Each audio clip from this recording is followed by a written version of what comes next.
Animation. Drawing experience.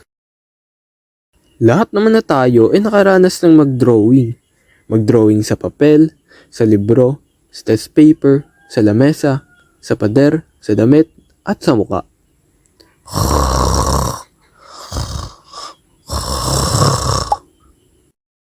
Hoy! Anong ginagawa mo?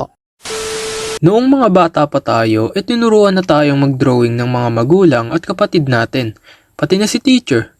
Natuto tayong gumuhit ng mga hugis, bagay, tao, hayop, at ng kung ano-ano pa. Pero ngayon ay ikukwento ko sa inyo ang mga karanasan ko sa pagdodrawing. Simula noong nasa tiyan pa lang ako ay mali-mali. Simula noong maliit na bata pa ako ay kinahiligan ko na talaga ang pagdrawing. Lalo na yung mga stickman na may naglalaban-laban. Tapos meron pa silang mga sariling kampo no? Hahaha. Hindi mo ako matatalo, Junjun. Anong pinagsasasabi mo, Wilmar? Napakahina mong nilalang.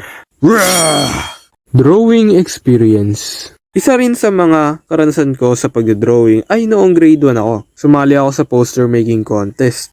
Ang pagkakaalala ko sa gawa ko noon ay may mga bulaklak, bundok, tapos earth.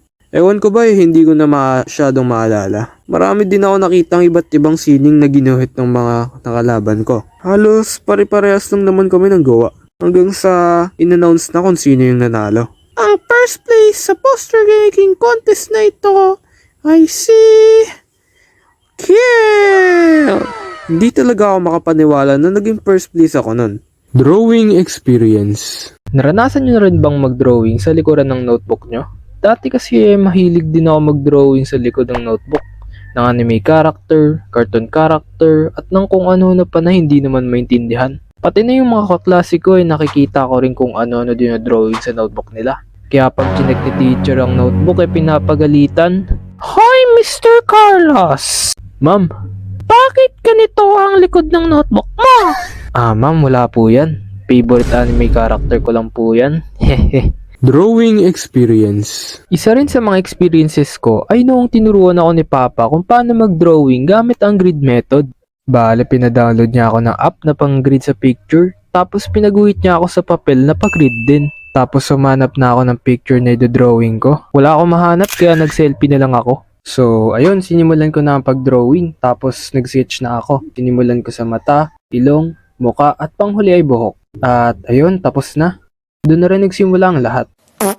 So, ayun lang mga kaibigan. Sa mga mahilig din mag-drawing dyan, share nyo naman mga experiences nyo dyan sa comment section. At shoutout nga pala kila Empoy Animation, Marie Albert, Magical, John Eric Tobias Darillo, Arlene Bringas, Jenny Magno, Kesha Miti Mario, Isha May Distrito, G. Yungi, Eunice Grace Valdez, Daniel Palmes, at hindi ko maintindihan kung ano yung pangalan. Pero shoutout na rin sa'yo. Mark Anthony D. Carcha, Michael Cielo, Eloisa Nunez Pagirigan, Jui Woon, Sayan Saratan Pabiculanen, Albert Grado, at kay Kent Dacome. So ayun lang guys, shoutout sa inyong lahat.